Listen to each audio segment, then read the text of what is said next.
دكتور جوادي، فيما يتعلق بهذا القرار وارتباطه بالأوضاع السياسية الحالية، كيف تراه؟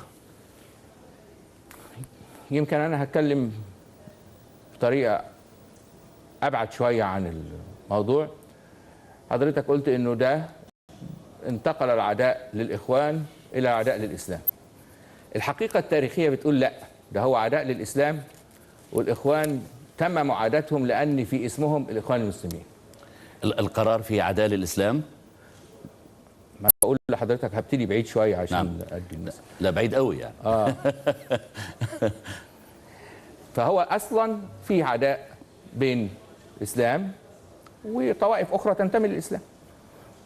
يعني لا يعني لماذا تضعه في هذا السياق؟ ما أنا بقول رأيي. ما أنا لا هو الآن لا، حتى ننسب الأمور. الآن نحن نتحدث، واسمح لي على كل قبل أن نواصل الحديث نتابع هذا التقرير الذي أعده زميلنا بيبة ولدمهادي، والذي يتناول حلقة نحاول أن نتعرف فيها أكثر على طبيعة الجدل الذي أثرته قرارات وزارة الأوقاف في سياق تقرير بيبة ولدمهادي. كثيرا ما كانت المساجد على مدى السنوات الثلاث الماضية منطلق المظاهرات في بلدان الربيع العربي.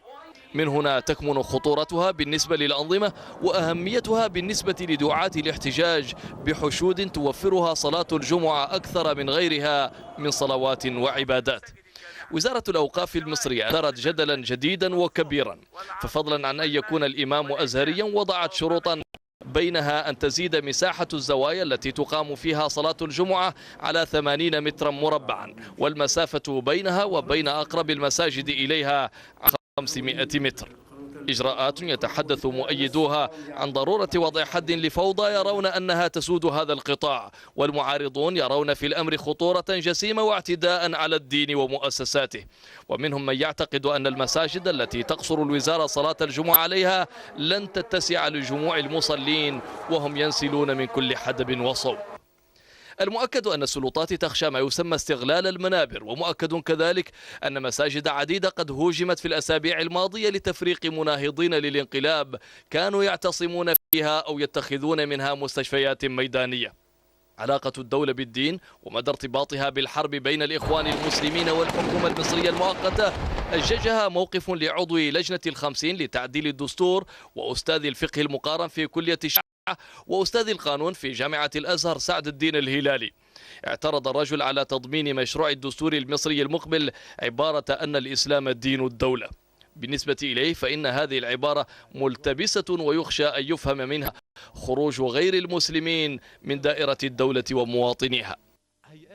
نعود إليك دكتور جوادي مرة أخرى، لأنك أشرت لسياق عداء بين إسلام وغير إسلام. الآن يبدو السياق سياسي بالدرجة الأولى، كيف لك أن تضعه في هذا الإطار الأخطر؟ يعني اللي أنا بحكيه ده سياق تاريخي له ما يؤيده. الرئيس عبد الناصر اللي هو الرمز الأعلى للحكم الشمولي والحكم العسكري في علاقاته الدولية كان أوتوماتيكي يشوف الموقف اللي هو مع الإسلام وضد الإسلام ويختار الموقف اللي ضد الإسلام في علاقاته مع جميع دول العالم. المذبحة التي حدثت في ربعة العدوية وقتل فيها هذا العدد الكبير في يوم واحد لم تفقها إلا مذبحة أخرى تمت بمباركة الرئيس عبد الناصر في 65 اللي بيها تم انفصال زنجبار عن عمان، وكانت مذبحة بكل المقاييس الدولية غير مسبوقة، وكانت مذبحة ضد الإسلام. والرئيس عبد الناصر أيد النظام اللي عملها هو وحد أو ضم زنجبار مع تنجانيقة في الدولة الجديدة اللي هي تنزانيا. القصص دي كلها والقصص بقى في قبرص وتركيا واليونان والحاجات اللي زي دي ثبتت الفكرة الأتاتوركية اللي هي الكتالوج اللي اشتغل عليه الرئيس عبد الناصر. أنا ما بقولش إن الكتالوج ده غلط، ممكن يكون صح، وأنا ما باخدش موقف، أنا بحكي اللي حصل بالظبط. وبالتالي أصبح كلمة الإخوان لأن الإخوان المسلمين فبقت فيها المرض في كلمة المسلمين.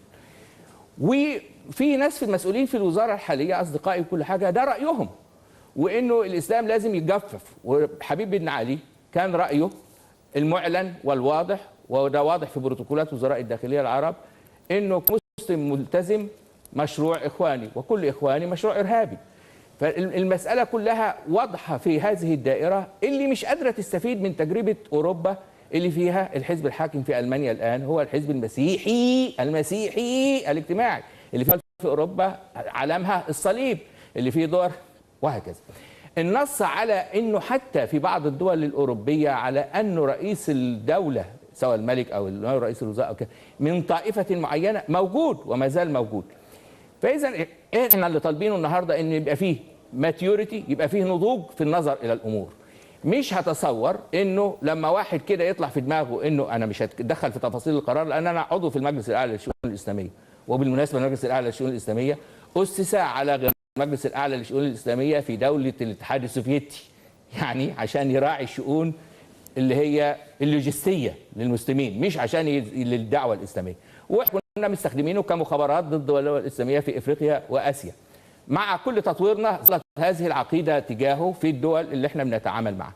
فانا يعني لو حكيت لك القرار بتاع انه كان قرار الدكتور زقزوق من سنه 96، من يناير 96، ضم كل المساجد عشان نقدر نسيطر عليها حتى لو هي زاويه 60 متر، لانه حتى 80 متر اكبر من مسجد الرسول صلى الله عليه وسلم حينما بدات المساجد في الاسلام. وانه نضمها بالعاملين فيها، بعد كده نعمل لهم الريهابيليتيشن، لان انت ما تقدرش تيجي كده ما تقدرش تقفل 55,000 كشك سجاير، ولا تقدر تمسك 55,000 اي حاجه يعني كده. والتاهيل ده الغريب ان انت خدت فلوس الاوقاف، وارض الاوقاف الخصبه نكايه في الاسلام، وده مش نكايه في الاسلام في وجهه نظري، لكن في وجهه نظر الراجل العادي، بنيت عليها معهد الباليه ومعهد الاوبرا ومعهد الكونسرفاتوار في الارض الخصبه بتاعه الاوقاف. ان انت ملتزم بانك تبني مساجد، فانت على مدى 20 سنه بنيت 40 مسجد في الوقت اللي كان مفترض تبني فيه 4000 مسجد. انت دكتور جوادي يعني وضعتنا في سياق بعيد. ما بحكي لحضرتك لكن جيد مع ذلك الخلفيه ممتازه.